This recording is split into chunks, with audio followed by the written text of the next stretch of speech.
Welcome back to another technical deep dive here in the debug zone.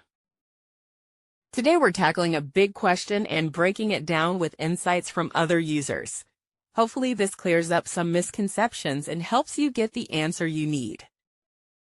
So buckle up, stay a little curious, and let's jump right in.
And that's a wrap.